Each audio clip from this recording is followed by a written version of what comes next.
আজকে বলবো লটারি কাটার নিয়ম।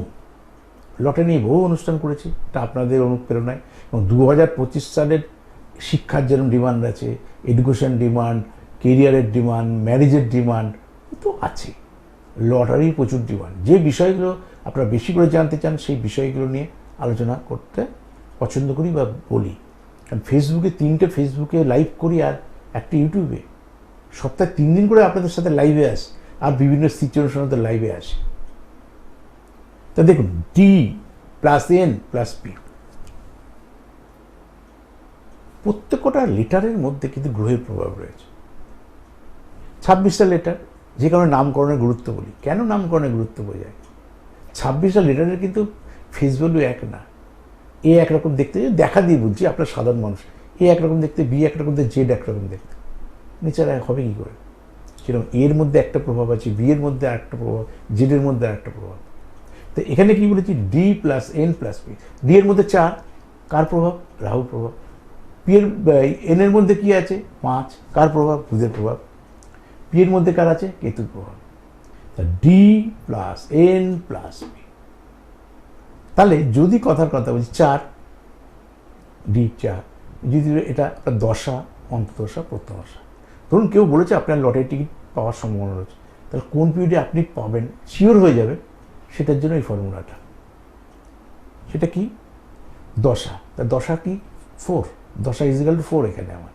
তাহলে দশাটা 4 মানে রাহুর দশা। তারপর এন ফর 5, তা 5 মানে আমার বুধের অন্তর্দশা। আর পি ফর 7, অর্থাৎ কেতুর প্রত্যন্ত দশা। তার কী কী পেলাম? একটার মধ্যে পেলাম আমি 4, একটার মধ্যে পেলাম 5, একটার মধ্যে পেলাম 7। তাহলে দশাতে আমি কি পেলাম? রাহু। অন্তর্দশায় কি পেলাম আমি? সেটা হচ্ছে 4, অর্থাৎ 5 মানে বুধ। আর একটাতে পেলাম কি আমি? কেতু। তাহলে কোনো না কোনো মানুষের কিন্তু এই দশায়, এই অন্তর্দশায়, প্রত্যদশায় চলবে। যদি সত্যি কেউ আপনার গাইড করে থাকে যে আপনার লটারি টিকিট কাটার সম্ভাবনা রয়েছে, আপনি যে ছক করা দেয় খুলে দেখুন, ওই সময় আপনি পাবেন। কিন্তু যদি ছকে কালসর্প যোগ থাকে, বা কেমদ্রুম যোগ থাকে, বা দারিদ্র্য যোগ থাকে, তাহলে লটারি টিকিট তো পাবেনই না, কিন্তু উল্টে ঘরের টাকা আপনার আস্তে আস্তে নষ্ট হয়ে যাবে, নেশায় পরিণত হবে, টিকিট কাটা থেকে বেরিয়ে আসতে পারবেন না। আর কালসর্প যোগের অসুবিধা কোথায়? আগের নাম্বার, পরের নাম্বার, খুব কাছাকাছি নাম্বার বড় প্রাইস খেলবে, আপনি দেখবেন মাঝে পড়ে রয়েছে। এরকম বহু মানুষ আছে। আর ভিকুদা বলেন না, 1 নাম্বারের জন্য বড় প্রাইজ মিস হলো। সেদিন দেখিয়েছিলাম, আমার ইউটিউব চ্যানেল লাইভ করেছি, ফেসবুক পেজেও লাইভ করেছি। ফার্স্ট প্রাইজের নাম্বার পুরো সিরিজ দিয়ে খেলেছে। আমি তো নিজেই চমকে গেছি প্রথম। বলেছিলাম ওই কাহিনিটা আজ বলে সময় নষ্ট করছি না। সন্ধ্যা 6টার টিকিট কেটেছে, আর দুপুরবেলা 1:30 একটা খেলায়, ইন্ডিয়ার কথা বলছি, 1:30টাতে সেই ফার্স্ট প্রাইজ খেলেছে। কত কপাল খারাপ, কাহিনী যাচ্ছে না। ছেলেটা কালসর্প যোগ ছিল, সেই উদাহরণ দিয়ে সে টিকিটটা দিয়ে পাঠিয়েছিল আমাকে, যে আমার কতটা দুর্ভাগ্য যে আমার যোগটা, খারাপ যোগটা আছে জানা সত্ত্বেও আমি টিকিট কাটছি। আপনি অনেকদিন আগে বলেছিলেন যদি যোগটা কাটান আপনার কিন্তু প্রাইজ হবে, আর না হলে তো বলতেন।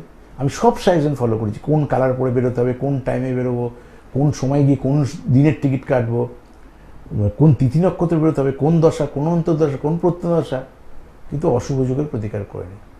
ধরুন ডাক্তার আমাকে সাজেশন দিল, আপনার সুগার আছে, আপনি এই ধরনের খাদ্যকার খাবেন না, এই করবেন না, এই ওষুধ খান বা ইনসুলিন নিন। আমি ইনসুলিনটাও নিচ্ছি, আর ইচ্ছা মতন জীবনযাপন করছি, ইচ্ছা মতন নেশা করছি, ইচ্ছা মতন যেগুলো খাদ্যের বারণ, মিষ্টি টিষ্টি সব খাচ্ছি, তো সুগার জীবনে আমার কমবে? আবার মনে করলাম ডাক্তার বলেছে, আমি কোনো মেডিসিন, কোনো ডাক্তারের ট্রিটমেন্ট করলাম না, শুধু মিষ্টি খাওয়া বন্ধ করে দিলাম, শুধু রাত আর জাগছি না, অ্যাওয়ারনেসটাকে যা ডাক্তার সাজেশন দিয়েছে সেটা করলাম, তাহলে কি সুগার কমবে? ওষুধের পয়েন্ট অফ ভিউ থেকে সাজেশনটা ঠিক আপনার যদি ভাগ্যে থাকে তাহলেই আপনার সেগুলো কিন্তু হবে। তাই যদি কালসর্প যোগ থাকে তাহলে ন্যায্য প্রাপ্তি থেকে বঞ্চিত হবেন, তাহলে লটারির টিকিট কাটা প্রথম বন্ধ করা উচিত। নাহলে কী হবে, যে কিছু দিন অল্প টাকা টিকিট কেটেছেন, আগের নাম্বার খেলেছে, ভালো না, একটু বেশি টিকিট কাটলে পেতাম, আবার কাটলেন, একটু নেশায় ঢুকলেন, আবার পরের দিন মনে নিস আজ যে 25 সেম কেটেছে 50 সেম কাটলেন, ঘর থেকে টাকাটা গেল, আর নেশায় পরিণত হলো।